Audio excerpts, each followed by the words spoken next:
வணக்கம். நம்ம டேஃப் IAS academy சார்பாக இப்போ தமிழ்நாடு காவலர் தேர்வுக்கான வகுப்புகள் போயிட்டுருக்கு. அதில் இதுக்கு முன்னாடி நம்ம அரசியலமைப்பு பாடம் பார்த்துக்கிட்டு இருந்தோம். போன கிளாஸில் அரசியலமைப்பில் 10th ஸ்டாண்டர்டில் இருக்கக்கூடிய ஃபஸ்ட் வால்யூமில் இருக்க ஃபஸ்ட் பாடத்தில் இந்திய அரசியலமைப்பில் ஒரு கொஞ்சம் பார்த்துருந்தோம். சரிங்களா? அதை அரசியல் நிர்ணய சபை எப்படி ஸ்டார்ட் பண்ணி ஆரம்பித்தாங்க, அரசியலமைப்பு எப்படி எழுதுனாங்க, அதுக்கப்புறம் முகவுரை அப்படிங்கிறத பார்த்துருந்தோம். சரிங்களா? இன்றைக்கி அதுக்கடுத்து என்ன பார்க்க போகிறோம் அப்படின்னு பார்த்தீங்கன்னா குடியுரிமை பார்க்க போகிறோம். சரிங்களா? என்ன பண்ணலாம், குடியுரிமை பார்க்க போகிறோம். சரிங்களா? இப்போ குடியுரிமை அப்படின்னா என்ன அப்படின்னு போன கிளாஸில் லைட்டாக சொல்லியிருப்போம். குடியுரிமை அப்படிங்கிறத பற்றி அரிஸ்டாட்டில் என்ன சொல்லியிருக்காருன்னா, ஒரு அரசில், அதாவது ஒரு நாடு இருக்கு இல்லையா, அரசு அப்படின்னா என்ன, நாடு மற்றும் அங்கே வாழக்கூடிய மக்களை தான் அரசுன்னு சொல்கிறோம். சரிங்களா? ஒரு அரசில் சட்டம் வகுக்கவும்னா அங்கே ஆட்சி பண்ணவும், நீதி வழங்கவும் உரிமையுள்ள மக்களை தான் குடிமக்கள் அப்படின்னு சொல்கிறோம். அந்த உரிமையை தான் குடியுரிமை அப்படின்னு சொல்கிறோம். சரிங்களா? அரிஸ்டாட்டில் சொல்கிறபடி அந்த மாதிரி சொல்கிறாங்க. சரிங்களா? அப்போ குடியுரிமை அப்படின்னா என்ன, ஒரு மக்கள் அந்த ஒரு நாட்டில் வாழக்கூடிய மக்கள் அங்கே ஆட்சி பண்ணுறதுக்கு அவங்களுக்குள்ள ஒரு உரிமையை தான் நம்ம என்ன சொல்கிறோம்னு பார்த்தீங்கன்னா குடியுரிமை அப்படின்னு சொல்கிறோம். சரிங்களா? இப்போ குடியுரிமை பற்றி பார்க்கலாம். நம்ம நாட்டில் எப்படி குடியுரிமை பின்பற்றப்படுது அப்படிங்கிறத பற்றி பார்க்கலாம். சரிங்களா? இப்போ குடியுரிமை எத்தனை வகைகளில் இருக்குது அப்படின்னு பார்த்தீங்கன்னா 2 வகைகளில் இருக்குது. சரிங்களா? 2 வகையில் இருக்குது. ஒன்று என்னென்னா ஒற்றை குடியுரிமை, இன்னொன்று என்னன்னா இரட்டை குடியுரிமை. சரிங்களா? ஒற்றை குடியுரிமை, இரட்டை குடியுரிமை, இதை பற்றி நம்ம போன கிளாஸ்ல பார்த்துருப்போம். ஒற்றை குடியுரிமை அப்படின்னா என்ன அப்படின்னு பார்த்தீங்கன்னா, இப்போ நம்ம நாட்டில் இருக்கிறது. சரிங்களா? இந்தியா ஃபுல்லாக எந்த மாநிலங்களாக இருந்தாலும் நம்ம எல்லாருக்குமே ஒரே ஒரு குடியுரிமை தான் இந்தியன் அப்படிங்கிறது. சரிங்களா? இதுவே இப்போ அமெரிக்கா அங்கெல்லாம் எடுத்துக்கிட்டிங்கன்னா இரட்டை குடியுரிமை அப்படின்னு சொல்லுவாங்க. அதாவது அமெரிக்க நாட்டுக்குன்னு ஒரு குடியுரிமை, மொத்த நாட்டுக்கு சேர்த்து ஒரு குடியுரிமை, அதுக்கப்புறம் அந்தந்த மாகாணங்களுக்கு ஒரு குடியுரிமை. சரிங்களா? அதாவது இப்போ நம்ம நாடு இருக்குன்னா இந்தியாவுக்குன்னு ஒரு குடியுரிமை வச்சுருப்போம். அடுத்து நம்ம ஒவ்வொரு ஸ்டேட்டுக்கும், தமிழ்நாட்டுக்குன்னு ஒரு குடியுரிமை, கேரளாவுக்குன்னு ஒரு குடியுரிமை, இந்த மாதிரி வச்சுருப்போம்ல, அதை தான் என்ன சொல்லுவாங்கன்னா இரட்டை குடியுரிமைன்னு சொல்கிறாங்க. ஆனால் நம்ம நாட்டில் அப்படி கிடையாது. நமக்கு எல்லாருக்குமே ஒரே ஒரு குடியுரிமை தான் ஒற்றை குடியுரிமை. நமக்கு இந்தியன் அப்படிங்கிற ஒற்றை குடியுரிமை மட்டும்தான் கொடுத்துருக்காங்க. சரிங்களா? ஆனால் அமெரிக்கா இந்த மாதிரி நாடுகளில் பார்த்தீங்கன்னா இரட்டை குடியுரிமை கொடுத்துருக்காங்க. சரியா? இப்போ ஒற்றை குடியுரிமை அப்படின்னா நாடு முழுவதும் ஒரே குடியுரிமை, நாடு முழுவதும் வாழக்கூடிய மக்களுக்கு ஒரே ஒரு குடியுரிமை கொடுக்குறது. இதுக்கு முன்னாடி பார்த்தீங்கன்னா நம்ம காஷ்மீரில் சிறப்பு அந்தஸ்து மூலமாக அவங்களுக்கு இரட்டை குடியுரிமை கொடுத்துருந்தோம். இப்போ அந்த சிறப்பு அந்தஸ்துக்கெல்லாம் கேன்சல் ஆகிட்டு அவங்க 2 யூனியன் பிரதேசமாக பிரிச்சுட்டோம் இல்லையா, இப்போ அவங்களுக்கு அந்த மாதிரி எல்லாம் கிடையாது. எல்லாருமே இப்போ ஒற்றை குடியுரிமை தான். சரிங்களா? அடுத்து என்ன அப்படின்னு பார்த்தீங்கன்னா குடியுரிமையை பெறக்கூடிய முறைகள். சரிங்களா? குடியுரிமையை எப்படி நமக்கு எப்படி குடியுரிமை கிடைக்குது அப்படின்னு சொல்றோம். சரியா? இப்போ என்ன அப்படின்னு பார்த்தீங்கன்னா ஆரம்பத்தில் எப்படி கொடுத்துருப்பாங்க குடியுரிமை, முன்னாடி படிச்சிருப்போம். குடியுரிமை சட்டமே வந்தது 1955. அதுக்கு முன்னாடி குடியுரிமை எப்படிலாம் கொடுத்துருக்காங்க அப்படின்னு பார்க்கலாமா? ஃபர்ஸ்ட் சுதந்திரம் வாங்குற புதுசில் பார்த்தீங்கன்னா நம்ம ஏற்கனவே இந்தியா பாகிஸ்தான் பிரிவினை வேறு இருந்துச்சா, நிறைய பேர் பாகிஸ்தான்லேருந்து இந்த பக்கம் வருவாங்க, இங்கே இந்தியாவிலேருந்து பாகிஸ்தான் போயிருப்பாங்க. அடுத்து சில பேர் இந்தியாவிலேருந்து பாகிஸ்தான் போயிட்டு திரும்பவும் நான் இந்தியா வரேன் அப்படின்னு சொல்லி திரும்ப வந்திருப்பாங்க. இந்த மாதிரி மறுகுடியேறுகள் நிறையலாம் இருந்துச்சு. சரிங்களா? அந்த மாதிரி நேரத்தில் அதுவும் இல்லாமல் நம்ம நாடு பார்க்கும்போது மக்கள் தொகை அதிகம் உள்ள ஒரு நாடாக வேற இருக்குது, பெரிய பரப்பளவு கொண்ட நாடாகவும் இருக்குது. அப்படி இருக்கும்போது குடியுரிமை கொடுக்குறது கொஞ்சம் கஷ்டமான வேலையாக தான் இருந்துச்சு. சரிங்களா? அடுத்து ஒவ்வொரு முறையாக கொடுத்து இதை செம்மைப்படுத்துறதுக்காக ஒரு சட்டமும் கொண்டு வந்தாங்க. அதுதான் என்னன்னா குடியுரிமை சட்டம். சரிங்களா? இப்போ குடியுரிமை பெறுவதற்கான வழிகள் அப்படின்னு பார்த்தீங்கன்னா 5 வழிகளில் நம்ம என்ன பண்ணலாம், குடியுரிமை நமக்கு கிடைக்குது. சரிங்களா? எத்தனை முறை? 5 முறைகளில் கிடைக்குது. சரிங்களா? இப்போ 5 முறைகளில் கிடைக்குது அப்படின்னா எந்தெந்த முறை அப்படின்னு இப்போ பார்க்கலாம். சரிங்களா? 5 முறைகள் என்னெல்லாம் அப்படின்னு பார்த்தீங்கன்னா ஃபர்ஸ்ட் பிறப்பின் அடிப்படையில், 2 மரபின் அடிப்படையில், 3 பதிவு செய்தல்,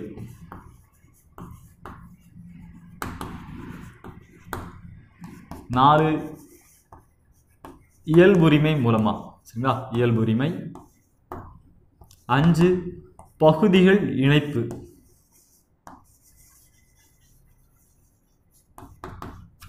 சரிங்களா?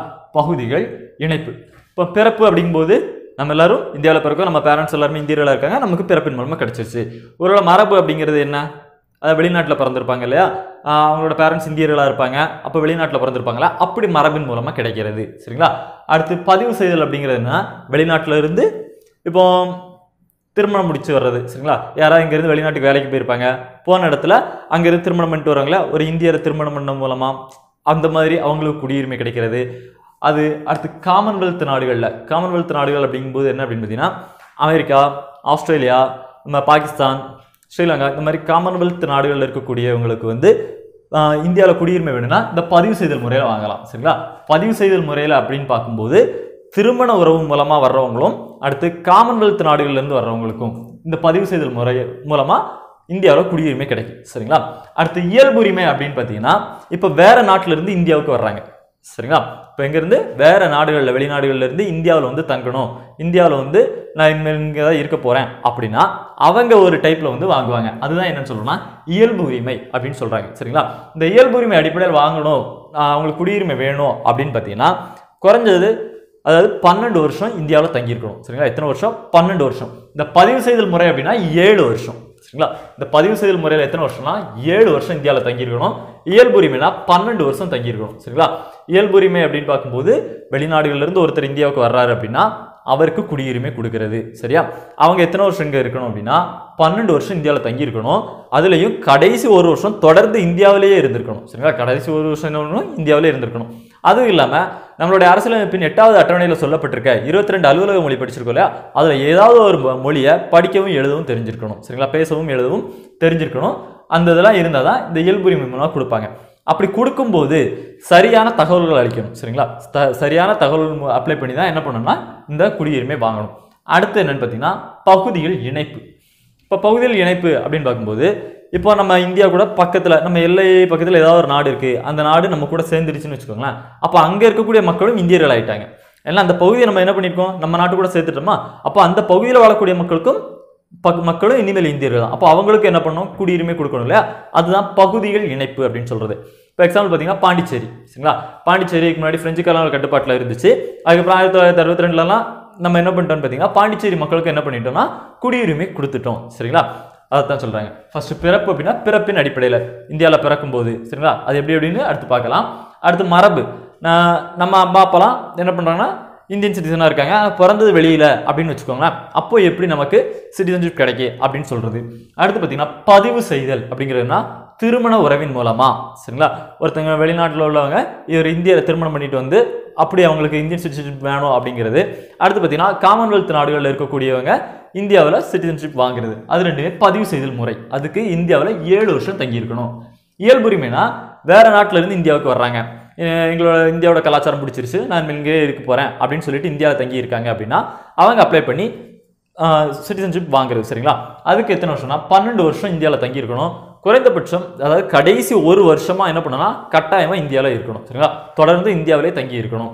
சரிங்களா? அதுவும் இல்லாமல் அலுவலக மொழிகள் நம்மளோட 22 அலுவலக மொழிகளில் 8வது அட்டவணையில் சொல்லியிருக்கோம் இல்லையா, அந்த அங்கீகரிக்கப்பட்ட அலுவலக மொழிகளில் ஏதாவது ஒன்றை வந்து பேசவும் எழுதவும் கட்டாயமாக தெரிஞ்சிருக்கணும். அடுத்து பகுதிகள் இணைப்பு அப்படின்னு பார்க்கும்போது ஏதாவது ஒரு பகுதியை நம்ம நாட்டோட சேர்த்துக்கிட்டோம்னா அந்த பகுதியில் வாழக்கூடிய மக்களையும் நம்ம நாட்டு மக்களோட சேர்த்துக்கணும். சரிங்களா? இந்தியர்களாக சேர்த்து அவங்களுக்கும் குடியுரிமை கொடுக்குறது. எக்ஸாம்பிள் நம்ம பாண்டிச்சேரி சொன்னோம் இல்லையா, அது.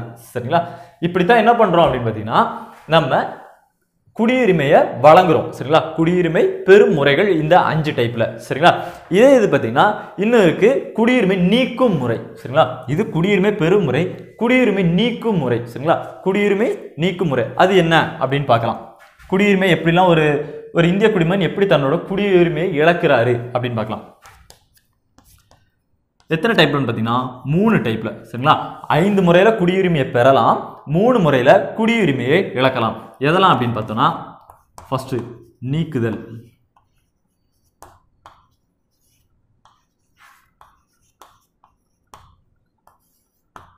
ரெண்டாவது துரத்தல்,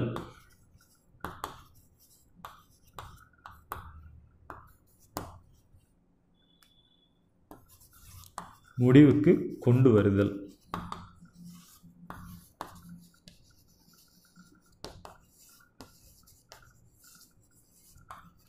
சரிங்களா? இந்த 3 டைப்ல என்ன அப்படின்னு பார்த்தீங்கன்னா குடியுரிமையை வந்து என்ன பண்ணோம்னா இழக்கிறாங்க. 5 வகையில குடியுரிமை பெறுறோம், 3 வகையில குடியுரிமையை இழக்கிறோம். சரிங்களா? எப்படிலாம் குடியுரிமை இழக்கிறோம் அப்படின்னு பார்த்தீங்கன்னா இப்போ வந்து துரத்தல் அப்படின்னு சொல்றோம் இல்லையா, இது என்னன்னா இப்போ இந்தியர்களாக இருக்கும், நான் வந்து வேற வெளிநாட்டில் போய் தங்க போறேன் அப்படிங்கிற சூழ்நிலையில எனக்கு இந்திய குடியுரிமை வேண்டாம், நான் வெளிநாட்டில் போயிட்டு அங்கே சிட்டிசன்ஷிப் வாங்கி நான் அங்கேயே தங்க போறேன் அப்படின்னு சொல்லுவோம் இல்லையா, அதுதான் என்ன சொல்றேன்னா துரத்தல். அதாவது நான் வெளிநாட்டில் போய் தங்க போறேன், அதனால இந்தியன் சிட்டிசன்ஷிப் எனக்கு கேன்சல் பண்ணுங்க அப்படின்னு சொல்றது துரத்தல் அப்படின்னு சொல்றாங்க. சரிங்களா? அடுத்து என்ன அப்படின்னு பார்த்தீங்கன்னா முடிவுக்கு கொண்டு வருதல், நீக்குதல் அப்படின்னு இருக்கு இல்லையா, இதுல என்ன அப்படின்னு பார்த்தீங்கன்னா இப்போ ஒருத்தர் இருக்காரு, அவர் என்ன பண்றாருன்னா வெளிநாட்டில் போயிட்டு சரிங்களா, இங்க வந்து சிட்டிசன்ஷிப் கேன்சல் பண்ணல, கேன்சல் பண்ணிட்டு போனா அது துரத்தல் சரிங்களா. கேன்சல் பண்ணாம என்ன பண்றாருன்னா வெளிநாட்டில் போய் சிட்டிசன்ஷிப் வாங்குறாரு, வேற நாட்டில் போயிட்டு என்ன பண்றாரு சிட்டிசன்ஷிப் வாங்குறாரு. அப்போ தானாவே இங்க என்ன வந்துடும்னா முடிவுக்கு வந்துடும் சரிங்களா. இப்போ வெளிநாட்டில் போய் அவர் குடியுரிமை வாங்கிட்டார் அப்படின்னா இங்க என்ன ஆகும், தானாவே கேன்சல் ஆயிரும் சரிங்களா. அப்போ இப்போ பாருங்க, ஒன்று துரத்தல் அப்படின்னா நம்மளே வேண்டாம் அப்படின்னு சொல்லிட்டு போறது, முடிவுக்கு கொண்டு வரதெல்லாம் அவரு. இப்போ நானே இருந்துருன்னா இப்போ வெளிநாட்டில் போய் குடியுரிமை வாங்குறேன், எனக்கு வேற நாட்டில் தங்க போறேன்னா இங்க இருக்கிறது எனக்கு கேன்சல் ஆயிரும். நானா விட்டுட்டு போனா துரத்தல், இல்லைன்னா அதுவா முடிவுக்கு வந்துருது. அடுத்து நீக்குதல் அப்படிங்கிறது என்ன அப்படின்னு பார்த்தீங்கன்னா, இந்த இயல்புரிமை பதிவு செய்தல் இந்த மாதிரி முறையில் வந்து குடியுரிமை வாங்குறோம்னு சொல்றோம் பார்த்தீங்களா, அந்த முறையில் குடியுரிமை பெற்று இந்தியாவுக்குள்ள வராங்க பாருங்க, அப்படி குடியுரிமை வாங்குறதுக்கு வந்து பதிவு பண்ணுவாங்க இல்லையா, அப்ளை பண்ணுவாங்க இல்லையா, அப்போ வந்து ஏதாவது ஒரு தவறான தகவல் அளிச்சிருக்காங்க அப்படின்னா சரிங்களா, தவறான தகவல் கொடுத்து, ஒருவேளை அவங்க வந்து ஏதாவது தீவிரவாத இயக்கம் அல்லது தேச துரோக இயக்கம் அந்த மாதிரிலாம் இருக்காங்கன்னு வச்சுக்கோங்களேன், அவங்க ஏதாவது தவறான தகவல் கொடுத்து இந்தியாவுக்குள்ள வந்திருக்காங்க, அந்த மாதிரி சூழ்நிலையா இருக்கலாம். அப்படி இல்லை எதிரி நாட்டோட வணிகம் செய்யறது சரிங்களா, இந்தியா தடை பண்ணியிருக்கலாம், அந்த நாட்டு கூட நீங்கள் வணிகம் செய்யக்கூடாது அப்படின்னு ஏதாவது ஒரு தடையை வச்சுருக்காங்கன்னா அங்கே அவங்க கூட வணிகம் செய்யறது. அப்படி இல்லைன்னா வெளிநாடுகளில் ஏதாவது ஒரு குற்றம் செஞ்சு அங்கே 2 வருஷத்துக்கு மேலே ஜெயில் தண்டனை வாங்குறது, இந்த மாதிரி விஷயத்தால் என்ன பண்ணுவாங்க அப்படின்னு பார்த்தீங்கன்னா நம்மளோட சிட்டிசன்ஷிப்பை கேன்சல் பண்ணி விட்டுருவாங்க சரிங்களா. அதுதான் என்னன்னா நீக்குதல் அப்படின்னு சொல்கிறாங்க சரிங்களா. ஒன்று நாமளா வேண்டாம் அப்படின்னு சொல்லிட்டு வெளிநாட்டுக்கு போகிறது, நான் வெளிநாட்டில் வேலை பார்க்குறேன், அங்கேயே இனிமேல் செட்டில் ஆக போகிறேன், அப்போ எனக்கு இங்கே இருக்க குடியுரிமை வேண்டாம் அப்படின்னு சொல்லி திறந்துட்டு போகிறது. அடுத்து இன்னொன்று என்னென்னா, நாம் இங்கே கேன்சல் பண்ணாமலேயே வெளிநாட்டில் வேலைக்கு போய் அங்கே சிட்டிசன்ஷிப் அப்ளை பண்ணுறோம் அப்படின்னு பார்த்தீங்கன்னா இங்கே இருக்கிறது ஆட்டோமேட்டிக்காக கேன்சல் ஆயிரும். அது ஒன்று. அடுத்து இன்னொன்று என்ன அப்படின்னு பார்த்தீங்கன்னா, இந்த பதிவு செய்தல் இயல்புரிமை இந்த மாதிரி முறையில் பதிவு பண்ணிட்டு வர்றாங்க இல்லையா, இவங்க ஏதாவது தவறான தகவல் முரண்பாடான தகவல் கொடுத்துட்டு வந்திருக்காங்க அப்படின்னு பார்த்தீங்கன்னா இது வந்து என்ன ஆகும் அப்படின்னா நீக்கிடுவாங்க சரிங்களா, அதை கேன்சல் பண்ணி விட்டுருவாங்க சரியா. அதை பற்றி தான் சொல்றது. இந்த 3 முறைகளில் குடியுரிமை இழக்கப்படுது, 5 முறையில் குடியுரிமை பெறப்படுது சரிங்களா. ஒருத்தருக்கு 5 முறையில் குடியுரிமை பெறப்படுது, 3 முறையில் குடியுரிமை இழக்கப்படுது சரிங்களா. அது எப்படி அப்படின்னு பார்க்கலாம்.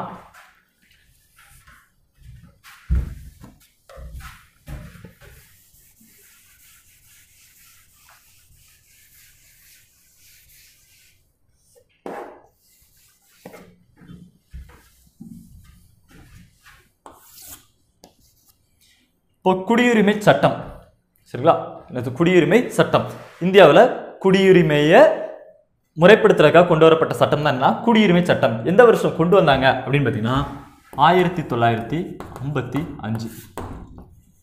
குடியுரிமை சட்டம் எந்த வருஷம் 1955 கொண்டு வந்திருக்கோம் சரிங்களா. அடுத்து இந்த சட்டங்களை எத்தனை டைம் திருத்திருக்காங்க சரிங்களா, குடியுரிமை திருத்த சட்டங்கள் எத்தனை அப்படின்னு பார்க்குறோம் சரிங்களா. குடியுரிமை சட்டம் இந்த வருஷம் 1955. இப்போ குடியுரிமை திருத்த சட்டம் சரிங்களா, அது எப்பெல்லாம் அப்படின்னு பார்க்கலாமா. மொத்தம் எத்தனை டைம் திருத்திருக்காங்க, 9 டைம் சரிங்களா. எத்தனை முறை, 9 முறை.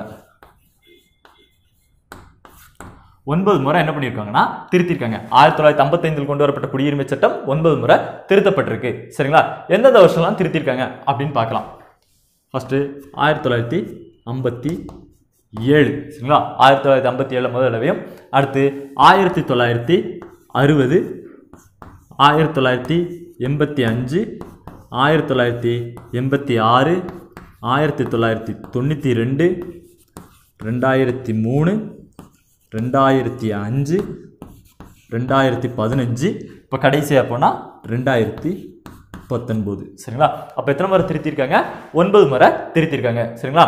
1957, 1960, 85, 86, 92, 2003, 2005, 2015, 2019 சரிங்களா. இப்படி என்ன பண்ணியிருக்காங்கன்னா 9 முறை திருத்திருக்காங்க. இது எப்போ நடைமுறைக்கு வந்துச்சுன்னு பார்த்தீங்கன்னா 86 திருத்தினாங்க இல்லையா. இது எப்போ நடைமுறைக்கு வந்துச்சுன்னா 1987 ஜூலை 1 சரிங்களா. எப்போ வந்துச்சு, ஜூலை 1. 1986 திருத்தப்பட்டது. எப்போ நடைமுறைக்கு வந்துச்சு அப்படின்னு பார்த்தீங்கன்னா 1987 ஜூலை 1 வந்திருக்கு. அடுத்து 1992 இருக்கு பார்த்தீங்களா, அது எப்போ நடைமுறைக்கு வந்துச்சுன்னா 1992 டிசம்பர் 10 சரிங்களா. 1992 டிசம்பர் 10. இந்த 2003 இருக்கு இல்லையா, இது எப்போ நடைமுறைக்கு வந்துச்சு அப்படின்னு பார்த்தீங்கன்னா 2004 டிசம்பர் 3 ஓகேவா. இந்த 3 ஏன் சொல்கிறோம் அப்படின்னு நீங்கள் பார்க்கலாம் சரியா. 1986 உள்ளது, 1987 ஜூலை 1 வந்துருச்சா, 1992 வந்தது டிசம்பர் 10ஆம் தேதி நடைமுறைக்கு வருது. 2003 உள்ளது 2004 டிசம்பர் 3ஆம் தேதி நடைமுறைக்கு வருது. சரிங்களா? இந்த இதுக்கு மட்டும் ஏன் பார்க்குறோம் அப்படின்னு இப்போ பார்க்கலாம். சரியா? இப்போ இதுக்கு முன்னாடி என்ன சொல்லியிருந்தோம்? குடியுரிமை பெறும் வழிகளில் ஃபர்ஸ்ட் என்ன சொல்லியிருந்தோம்? பிறப்பின் அடிப்படையில் குடியுரிமை எப்படி கிடைக்கிது அப்படின்னு பார்த்துருந்தோம் இல்லையா? பிறப்பின் அடிப்படையில் நமக்கு குடியுரிமை எப்படி கிடைக்கிது அப்படின்னு சொல்லியிருந்தோம் இல்லையா? இப்போ பார்த்தீங்க அப்படின்னா ஒரு முதல் குடியுரிமை சட்டம் எப்போ வந்துச்சு? 1955. ஆனால் அதுக்கு முன்னாடியே என்ன பண்ணியிருக்கோம்? நம்ம இந்திய அரசியலமைப்பு சட்டத்தின் அடிப்படையிலேயே குடியுரிமை கொடுத்துருக்கோம். சரிங்களா? இப்போ அதன் அடிப்படையில் பார்த்தீங்க அப்படின்னா ஃபர்ஸ்ட் பிறப்பின் அடிப்படையில் எப்படி குடியுரிமை கொடுத்தாங்க அப்படின்னு தான் இப்போ பார்க்க போகிறோம். சரிங்களா? அதாவது முதல்ல போனால் 1950 இருக்கா? 1950 ஜனவரி 26 அந்த அரசியலமைப்பு சட்டம் நடைமுறைக்கு வந்துச்சு இல்லையா? அதில் இருந்து இந்த 1987 ஜூலை 1 இருக்கு இல்லையா? 1950 ஜூலை 1 இந்த 1987 ஜூலை 1 இருக்கு இல்லையா? இந்த ரெண்டு டேட்டுக்கு இடையில இந்த ஜனவரி 1950 இருந்து 1987 ஜூலை 1 இந்த ரெண்டு டேட்டுக்கு இடையில எந்த குழந்தை இந்தியாவில் பிறந்தாலும் சரி, சரிங்களா? ஒரு குழந்தை இந்தியாவில் பிறந்தா போதும், அவங்க அம்மா அப்பா வந்து இந்தியர்களாக தான் இருக்கணும் அப்படின்னு அவசியம் கிடையாது. சரிங்களா? அம்மா அப்பா ரெண்டு பேருமே இந்தியராக இருக்கணும்னு அவசியமே கிடையாது. ஆனால் இந்த இடைப்பட்ட காலத்தில், சரிங்களா, 1950 இருந்து 1987 வரைக்கும் ஒரு குழந்தை இந்தியாவில் பிறந்துச்சு அப்படின்னா என்ன பண்ணுவாங்க அப்படின்னு பார்த்தீங்கன்னா குடியுரிமை கொடுத்துட்றாங்க. சரிங்களா? என்ன பண்ணுவாங்க? குடியுரிமை கொடுத்துட்றாங்க. எதுல இருந்து? 1950 இருந்து இது வரைக்கும் உள்ளதில் என்ன பண்ணுறாங்க அப்படின்னு பார்த்தீங்கன்னா இனிமேல் குடியுரிமை கொடுத்துட்றோம் அப்படின்னு சொல்லிட்டாங்க. சரிங்களா? அந்த குழந்தையோட பேரண்ட்ஸ் வந்து எந்த நாட்டுக்காரங்களா இருந்தாலும் பரவாயில்ல, அவங்களுக்கு குடியுரிமை கொடுத்துட்றோம் அப்படின்னு சொல்லிட்டாங்க. அடுத்து பார்த்தீங்க அப்படின்னா இந்த ஜூலைல இருந்து இந்த 87 இருக்கா, இதுக்கு அடுத்து இது வரைக்கும், சரிங்களா, இதுக்கு இடையில பிறந்தவங்க இருக்காங்களா, இந்த ரெண்டு டேட்டுக்கு இடையில, இதுக்கு இடையில ஒரு குழந்தை பிறந்துச்சு அப்படின்னா, சரிங்களா, அதுக்கு இடையில ஒரு குழந்தை பிறந்துச்சு அப்படின்னா என்ன பண்ணுவாங்கன்னா இந்த குழந்தையோடைய பேரண்ட்ஸ்ல யாராவது ஒருத்தங்க இந்தியரா இருக்கணும். சரிங்களா? அந்த குழந்தையோட பேரண்ட்ஸ்ல யாராவது ஒருத்தங்க இந்தியரா இருக்கணும் அப்படின்னு சொல்லிட்டாங்க. சரிங்களா? இதுக்கு அப்புறம் பிறக்கக்கூடிய குழந்தை இருக்கு பார்த்தீங்களா, இந்த 92க்கு அப்புறம் பிறக்கக்கூடிய குழந்தை இருக்கு பார்த்தீங்களா, இந்த குழந்தைகள் எல்லாத்தையும் என்ன சொல்றாங்க அப்படின்னு பார்த்தீங்கன்னா அந்த பேரண்ட்ஸ் ரெண்டு பேருமே என்னவா இருக்கணும் அப்படின்னு பார்த்தீங்கன்னா இந்தியர்களா இருக்கணும். சரிங்களா? அதாவது இதுக்கு இடையில பிறந்தவங்க அந்த குழந்தைங்களோட பேரண்ட்ஸ் எந்த நாட்டுக்காரங்களாக தான் பரவாயில்ல, இந்தியாவில் பிறந்தா அந்த குழந்தைக்கு இந்திய குடியுரிமை கொடுப்பாங்க. இதுக்கு அடுத்து பார்த்தீங்க அப்படின்னு பார்த்தீங்கன்னா அந்த குழந்தைங்கள பேரண்ட்ஸ்ல யாராவது ஒருத்தங்க இந்தியரா இருந்தா தான் இந்திய குடியுரிமை கொடுப்பாங்க. இதுக்கு அப்புறம் அப்படின்னு வரும்போது என்ன சொல்லிட்டாங்க அப்படின்னா அந்த குழந்தைங்களுடைய பேரண்ட்ஸ் ரெண்டு பேருமே இந்தியரா இருந்தால் தான் குடியுரிமை கொடுப்போம் அப்படின்னு சொல்லிட்டாங்க. சரிங்களா? இது எப்படி சொல்லலாம் அப்படின்னு பார்த்தீங்கன்னா இப்போ ஒரு குழந்தை இருக்குன்னு வச்சுக்கோங்களேன். இப்போ ஒரு வெளிநாட்டில இருந்து ரெண்டு பேர் வர்றாங்க, ஹஸ்பண்ட் ஒய்ஃப் ரெண்டு பேர் வர்றாங்க. எப்போ வந்தாங்க அப்படின்னு பார்த்தீங்கன்னா ஒரு 85 வந்துட்டாங்க. சரிங்களா? 85 வந்துட்டாங்க. 1985 ஒரு ஹஸ்பண்ட் ஒய்ஃப் எங்கே வந்துட்டாங்கன்னா இந்தியாவுக்கு வர்றாங்க. சரிங்களா? வந்துட்டாங்க. வந்ததுக்கு அப்புறமா 86 1986, சரிங்களா, 1986 அவங்களுக்கு ஒரு குழந்தை பிறக்குது. சரிங்களா? என்ன ஒரு எக்ஸ்னு ஒரு குழந்தை வச்சுக்கலாமா? 1986 ஒரு குழந்தை பிறக்குது எக்ஸ் அப்படின்னு சொல்லிட்டு. இப்போ 1988 இன்னொரு குழந்தை பிறக்குது ஒய்னு. 1989 செட்னு ஒரு குழந்தை பிறக்குது. சரிங்களா? இப்போ இந்த பேரண்ட்ஸ் யார் அப்படின்னு பார்த்தீங்கன்னா ரெண்டு பேரண்ட்ஸ் இருக்காங்க, ஏபி. இவங்களுக்கு தான் இத்தனை குழந்தை பிறக்குது. சரிங்களா? இவங்க ரெண்டு பேருமே யாரு இந்தியன் சிட்டிசன் கிடையாது. ஆனால் இப்போதைக்கு இந்தியாவுக்கு வந்திருக்காங்க. வந்து இந்தியாவில் கொஞ்ச நாள் தங்கிட்டு இருக்காங்க இல்லையா? இப்போ 86 ஒரு குழந்தை எக்ஸ்னு பிறக்குது, 88 ஒரு குழந்தை ஒய்னு பிறக்குது, 89 செட்னு ஒரு குழந்தை பிறக்குது.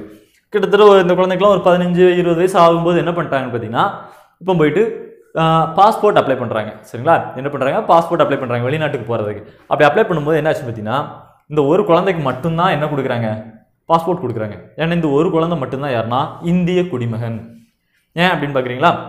இப்போ பாருங்க, இந்த காலகட்டத்துக்குள்ள பிறந்த மட்டும்தான் அவங்க அம்மா அப்பா இந்தியர்களாகவே இல்லைனாலுமே குழந்தைக்கு என்ன பண்ணுவாங்க? இந்திய குடியுரிமை கொடுப்பாங்க. சரிங்களா? அந்த குழந்தை மட்டும் தான் 86 பிறந்திருக்கு. 87க்கு முன்னாடியே பிறந்துருச்சா? இவங்க அம்மா அப்பா இந்தியர்களே கிடையாது. ஏன்னா அவங்களுக்கு வந்து இந்தியன் சிட்டிசன் கிடைக்கல. சரிங்களா? அப்போ இந்த ரெண்டுக்கு இடையில இந்த குழந்தை பிறந்தனால தான் அந்த குழந்தைக்கு மட்டும் கிடைச்சிருக்கு. இதுக்கப்புறம் என்ன சொல்லிட்டாங்க? ஒன்று அந்த குழந்தையோட பேரண்ட்ஸ்ல யாராவது ஒருத்தங்களா இந்தியர்களா இருக்குன்னு சொன்னாங்க இல்லையா? ஆனால் இவங்க ரெண்டு பேருமே இந்தியர்கள் கிடையாது. ஸோ இதுக்கு அடுத்து பிறந்த இந்த ரெண்டு குழந்தைக்குமே என்ன கிடைக்கல? பாஸ்போர்ட் கிடைக்கல. இந்த ஒரு குழந்தைக்கு மட்டும் கிடைச்சிச்சு. ஏன்னா அந்த ஒரு குழந்தை தான் இந்திய குடிமகன் அப்படின்னு சொல்லிட்டாங்க. சரிங்களா? இப்போ புரியுதா? அப்போ 87க்கு முன்னாடி பிறந்தா 1950 87க்குள்ள பிறந்தாங்கன்னு வச்சுக்கோங்களேன், அவங்க பேரண்ட்ஸ் எந்த நாட்டுக்காரங்களா இருந்தாலும் பரவாயில்ல, அவங்களுக்கு இந்தியாவில் பிறந்தா போதும் இந்திய குடியுரிமை கொடுத்துருவாங்க. சரிங்களா? இது வந்து எக்ஸாம்பிளுக்கு XYZன்னு சொன்னோம். ஆனால் உண்மையிலே இப்படி ஒரு கேஸ் நடந்துச்சு. சரிங்களா? இந்த மாதிரி ஒரு 3 குழந்தைங்கள ஒரே ஒரு குழந்தைக்கு மட்டும் தான் என்ன கொடுத்தாங்கன்னா பாஸ்போர்ட் கொடுத்தாங்க. ஏன் கொடுக்கல அப்படின்னா அவங்க அம்மா அப்பா 2 பேருமே இந்தியர்கள் கிடையாது. இந்த குழந்தை வந்து 87க்கு முன்னாடியே பிறந்ததுனால என்ன பண்ணிட்டாங்கன்னா 87க்கு முன்னாடி அப்படிங்கும்போது இந்தியாவில் பிறந்தா போதும், பேரண்ட்ஸ் எந்த நாட்டுக்காரங்க தான் அந்த குழந்தை ஒரு இந்திய குடிமகன் அப்படின்னு சொல்லிட்டு அந்த குழந்தைக்கு இந்தியன் சிட்டிசன் கிடைச்சிச்சு. அதனால் அந்த ஒரு குழந்தைக்கு மட்டும் கொடுத்தாங்க. சரிங்களா? இது வந்து ஒரு இதில் நடந்தது தான். சரியா? அடுத்து பார்த்தீங்கன்னா மரபு அப்படின்னு சொன்னோம். மரபு அப்படின்னா என்னன்னா இது இந்தியாவுக்கு உள்ள பிறந்தது தான் பிறப்பின் அடிப்படையில் சிட்டிசன்ஷிப்.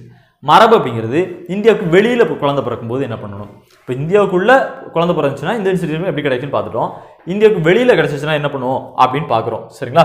இந்தியாவுக்கு வெளியில் குழந்தை பிறந்துச்சுன்னா என்ன சொல்லுவாங்க அப்படின்னு பார்த்தீங்கன்னா ஃபர்ஸ்ட் ஆரம்பத்தில் 1950லேருந்து 92 இருக்கு இல்லையா, இது வரைக்கும் என்ன சொல்லியிருந்தாங்க அப்படின்னு பார்த்தீங்கன்னா இந்தியாவுக்கு வெளியில் ஒரு குழந்தை பிறக்குது, அந்த குழந்தைக்கு இந்திய குடியுரிமை வேணும் அப்படின்னா அந்த குழந்தையின் பெற்றோரில் தந்தை இருக்கார்ல அப்பா வந்து இந்தியனா இருக்கணும் அப்படின்னு சொன்னாங்க.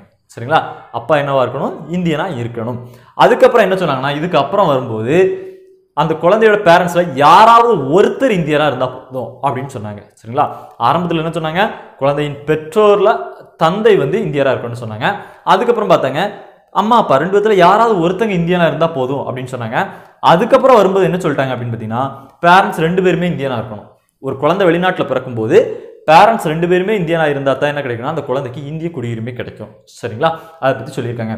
அப்படி ஒரு குழந்தை இந்தியாவுக்கு வெளியில பிறக்குது அப்படிங்கும்போது என்ன பண்ணணும்னா குழந்தை பிறந்த 1 வருஷத்துக்குள்ள என்ன பண்ணா அங்க இருக்கக்கூடிய தூதரகம் இருக்குல்ல எம்பசி, அங்க வந்து என்ன பண்ணணும்னா பதிவு பண்ணணும். இந்த மாதிரி நாங்க பெற்ற பேரண்ட்ஸ் 2 பேருமே இந்தியன்ஸ், எங்களுக்கு ஒரு குழந்தை பிறந்திருக்கு அப்படின்னு சொல்லி அங்க இருக்கக்கூடிய இந்தியன் எம்பசியில் போயிட்டு என்ன பண்ணணும் அப்படின்னா பதிவு பண்ணணும். அப்படி பதிவு பண்ணலை அப்படின்னா திரும்ப இங்க வந்து நிறைய முறையில் பதிவு பண்ணி தான் வாங்க வேண்டியிருக்கும். சரிங்களா? இதையும் தெரிஞ்சுக்கோங்க. அப்போ குடியுரிமை எத்தனை முறைகளில் பெறப்படுது அப்படின்னு பார்த்தீங்கன்னா 5 முறைகளில் பெறப்படுது. எத்தனை முறைகளில் இழக்கப்படுதுன்னா 3 முறைகளில் இழக்கப்படுது. சரிங்களா?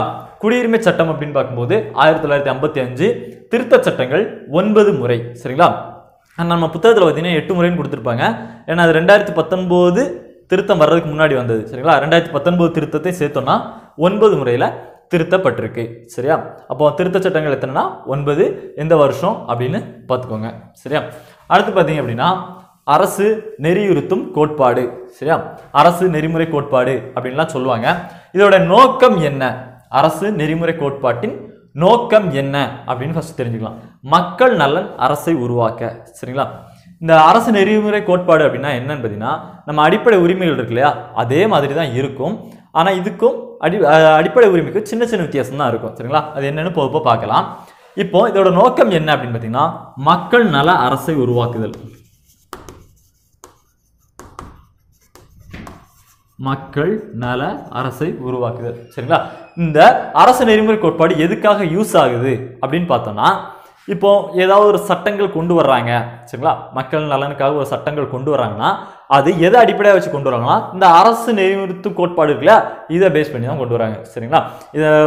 இதில் இருக்கக்கூடிய விதிகள்லாம் பார்த்தீங்கன்னாலே தெரியும். எல்லாமே மக்களுக்கு கொண்டு வர சட்டங்கள் எல்லாமே மக்களுக்கு ஃபேவராக இருக்கிற மாதிரியே பார்த்துருப்பாங்க. சரியா? அப்போ ஒரு அரசாங்கம் வந்து ஒரு சட்டமோ திட்டமோ கொண்டு வரும்போது இதை வந்து பார்த்து தான் கொண்டு வரணும். அது எதுக்காக அப்படின்னா இது வந்து மக்கள் நலனை அடிப்படையாக வச்சு தான் இருக்கும். சரிங்களா? அடுத்து பார்த்தீங்கன்னா இது எந்த நாட்டோட அரசியலமைப்புல இருந்து பெறப்பட்டுச்சு அப்படின்னு பார்த்தீங்கன்னா அயர்லாந்து. சரிங்களா? அயர்லாந்து அரசியலமைப்பு அல்லது ஐரிஷ் அரசியலமைப்பு அப்படின்னு சொல்லுவாங்க. சரியா? அந்த அயர்லாந்து நாட்டு அரசியலமைப்புல இருந்து ஆராய்ந்து எடுக்கப்பட்டதான் என்னன்னா இந்த அரசு நெறியுறுத்தும் கோட்பாடு. சரிங்களா? இது எத்தனையாவது பகுதியில் இருக்கு? சரிங்களா? அதாவது அரசியலமைப்பு சட்டத்தில் எத்தனையாவது பகுதியில் இருக்கு அப்படின்னு பார்த்தீங்கன்னா பகுதி 4. சரிங்களா? பகுதி 4ல இருக்கு. விதிகள் எத்தனை விதிகள் இருக்கு அப்படின்னு பார்த்தீங்கன்னா 36ல இருந்து 51 வரைக்கும். சரிங்களா? பகுதி எத்தனை பகுதினா பகுதி 4. விதிகள் அப்படின்னு பார்த்தீங்கன்னா விதி 36ல இருந்து 51 வரைக்கும் இருக்கும். சரியா? 36ல இருந்து விதி 36ல இருந்து விதி 51 வரைக்கும் இருக்கு. இதை எப்படி பிரிக்கிறாங்க அப்படின்னு பார்த்தீங்கன்னா ஒரு 3 வகையாக பிரிக்கிறாங்க. அரசியலமைப்புல இதை வந்து பிரிக்கிறது கிடையாது. ஆனால் இதோட கருத்துக்கள் கொள்கைகளின் அடிப்படையில் என்ன பண்றாங்க அப்படின்னு பார்த்தீங்கன்னா 3 டைப்பா பிரிக்கிறாங்க. சரியா? 3 டைப்பா பிரிக்கிறாங்க. அது என்னதெல்லாம் அப்படின்னு பார்த்தோம்னா இல்ல இதை 3 டைப்பா பிரிக்கிறாங்க. அது என்னதெல்லாம் பார்த்தீங்க அப்படின்னா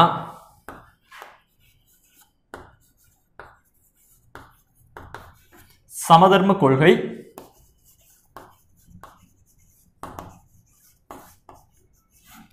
காந்திய கொள்கை, தாராள மற்றும்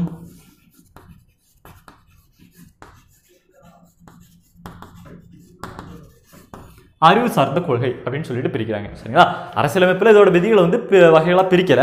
ஆனால் இதோட கருத்துக்கள் கொள்கைகளை வச்சு என்ன பண்ணியிருக்கோம்னா ஒரு 3 டைப்பாக பிரிச்சிருக்கோம். என்னன்னா சமதர்ம கொள்கை, காந்திய கொள்கை, தாராள மற்றும் அறிவு சார்ந்த கொள்கை அப்படின்னு சொல்லிட்டு பிரிச்சிருக்கோம். சரிங்களா? இதுக்கும் அதாவது அரசு நெறியுறுத்து கோட்பாட்டுக்கும் அடிப்படை உரிமைக்கு என்ன வித்தியாசம் அப்படின்னு பார்த்தீங்கன்னா ரெண்டுமே என்னன்னா மக்கள் நலனோட அடிப்படையில் தான் இருக்கு. ஆனா இப்போ நம்மளோட அடிப்படை உரிமைகள் செயல்படுத்தப்படலை அப்படின்னா நம்ம கோர்ட்ல போய் கேஸ் போட்டு அதை வந்து திரும்ப வாங்க முடியும். ஆனா அரசு நெறியுறுத்தும் கோட்பாடை வந்து அந்த மாதிரி கேஸ் போட்டு இதை வந்து கட்டாயமா நடைமுறைப்படுத்தணும் அப்படின்னு சொல்ல முடியாது. சரிங்களா? அடிப்படை உரிமைகளை என்ன பண்ணலாம் அப்படின்னு பார்த்தீங்கன்னா கேஸ் போட்டு அதை நடைமுறைப்படுத்தணும் கட்டாயமா சொல்லலாம். ஆனா இதை சொல்ல முடியாது. அரசு நெறியுறுத்தும் கோட்பாடுகள் செயல்படுத்தப்பட்டா நல்லா இருக்கும். ஆனா இதை கட்டாயமா செயல்படுத்தணும் அப்படின்னு நம்ம வந்து நீதிமன்றத்தில் கேஸ் போட முடியாது. சரிங்களா? இப்போ மாதிரி எப்படின்னா இதுல இருக்கக்கூடிய குறிப்பிட்ட சில விதிகள், முக்கியமான விதிகளை பத்தி பார்க்கலாம். சரிங்களா? விதிகள் 40, 42, 45, 47, 50, 51 இருக்கு இல்லையா? இதை பார்த்தாலே தெரியும். இதெல்லாம் பார்க்கும்போதே நமக்கு அரசு நெறியுறுத்தும் கோட்பாடுகளுடைய நோக்கம் என்ன அப்படின்னு இப்ப சொல்லிடலாம். சரிங்களா? 40 சரிங்களா? விதி 40 என்ன சொல்லியிருப்பாங்க அப்படின்னா கிராம பஞ்சாயத்து முறை அமைக்கிறத பத்தி சொல்லியிருக்காங்க. அப்ப இதுல இருந்து நமக்கு என்ன தெரியுது? கிராம பஞ்சாயத்து எதுக்காக அமைப்பாங்க?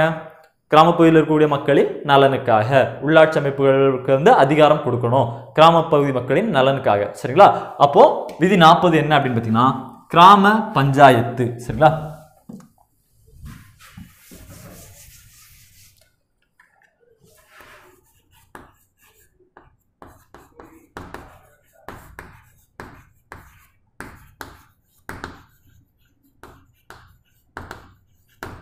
விதி 40 என்ன அப்படின்னு பார்த்தீங்கன்னா கிராம பஞ்சாயத்து.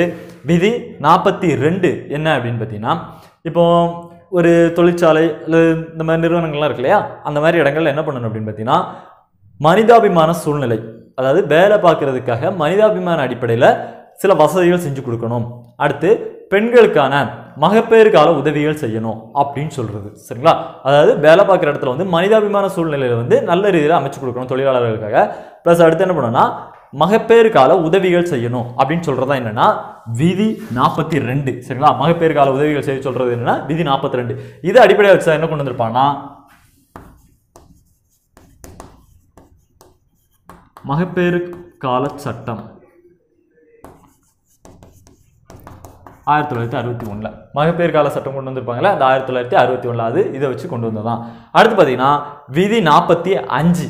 விதி 45 என்ன சொல்றாங்கன்னா குழந்தைகளின் நலன் மற்றும் இலவச கல்வி கொடுக்கணும் அப்படின்னு சொல்றாங்க. குழந்தைகளின் நலன் பாதுகாக்கப்படணும், இலவச கல்வி கொடுக்கப்படணும் சொல்லணும். சரிங்களா? அப்போ இதுல இருந்து நமக்கு என்ன தெரியுது? விதி 45 இருந்து அந்த குழந்தைகளுக்கான இலவச கல்வி அந்த அடிப்படை உரிமையில் இருக்கிறது, அடிப்படை கடமையில் இருக்குது. இது எல்லாமே இதை பேஸ் பண்ணி தான் வந்திருக்கு. சரிங்களா? அப்போ இதுல இருந்து நமக்கு தெரிஞ்சிருச்சா 45 அப்படிங்கும்போது என்ன வந்துச்சு? இலவச கல்வி. அப்போ குழந்தைகளுக்கான இலவச கல்வி அந்த இதெல்லாம் கொண்டு வர்றது திட்டங்கள் எல்லாமே இதுல இருந்து தான் வருது. அடுத்து பார்த்தீங்கன்னா 47. சரிங்களா? விதி 47 என்ன சொல்லியிருக்காங்க அப்படின்னு பார்த்தீங்கன்னா இப்போ விதி 45 பார்த்தீங்கன்னா இலவச கல்வி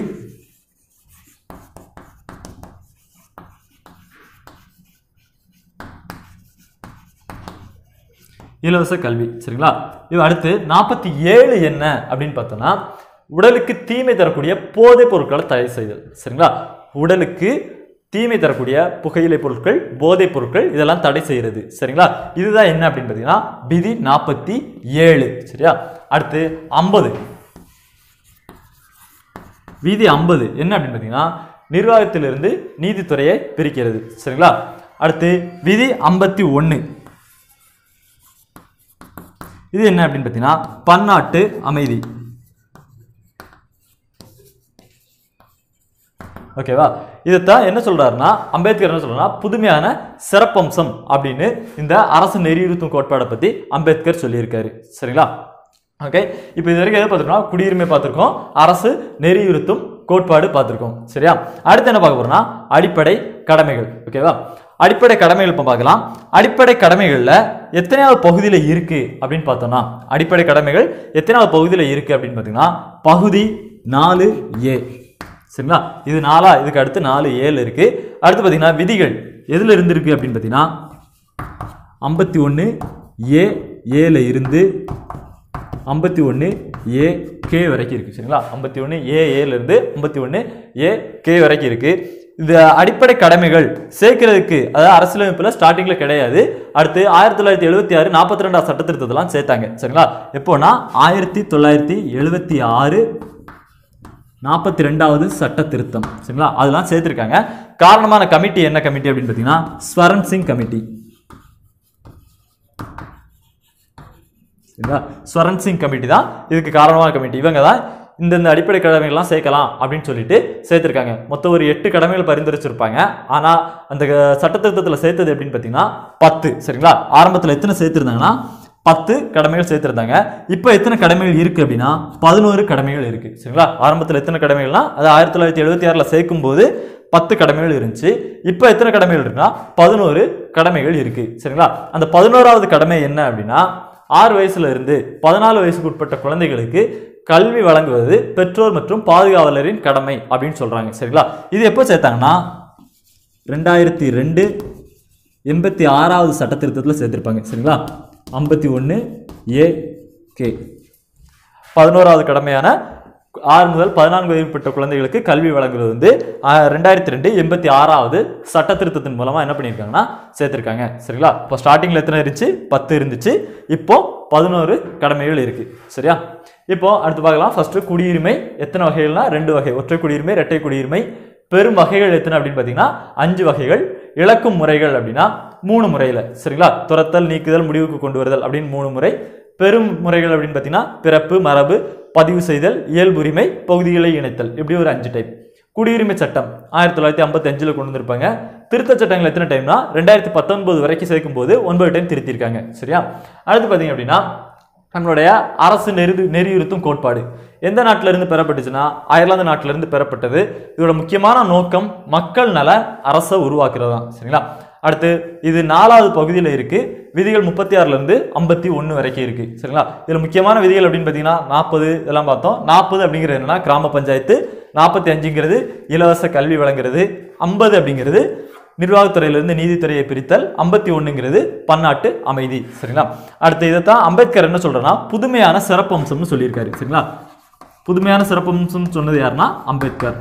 அரசு நெறிமுறை கோட்பாடை புதுமையான சிறப்பம்சம் அப்படின்னு சொல்லியிருக்காரு. அடுத்து அடிப்படை கடமைகள். அடிப்படை கடமைகள் வந்து பகுதி 4A இருக்கு.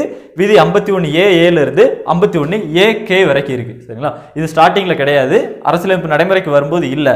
ஆனால் 1976 42வது சட்ட திருத்தத்தின் மூலமா ஸ்வரன் சிங் கமிட்டி பரிந்துரைச்சதால இந்த அடிப்படை கடமை வந்து நம்ம இதில் சேர்த்திருக்கோம். சரிங்களா, சேர்க்கும் போது 10 கடமைகள் இருந்துச்சு, இப்போ 11 கடமைகள் இருக்கு. இந்த 11வது கடமை என்ன அப்படின்னு பார்த்தீங்கன்னா 6 வயசுல இருந்து 14 வயசுக்கு உட்பட்ட குழந்தைகளுக்கு கல்வி வழங்குவது. சரிங்களா, அது எப்போ சேர்த்தாங்கன்னா 2002 86வது சட்ட திருத்தத்தில் சேர்த்திருப்பாங்க. சரிங்களா, அந்த விதி தான் என்னன்னா 51 AK. சரியா, சரி ஓகே. இன்னைக்கு இந்த பாடத்தில் எதை பார்த்துருக்கோம்னா 10th 3 இது பார்த்துருக்கோம். குடியுரிமை பார்த்துருக்கோம், அரசு நெறியுறுத்தும் கோட்பாட்டு, அடிப்படை கடமைகள். சரிங்களா, இந்த வீடியோ உங்களுக்கு கட்டாயமாக யூஸ்ஃபுல்லாக இருந்திருக்கும்னு நினைக்கிறோம். அடுத்த இதில் வந்து இதோட கண்டினியூ பார்க்கலாம். சரிங்களா, நன்றி, வணக்கம்.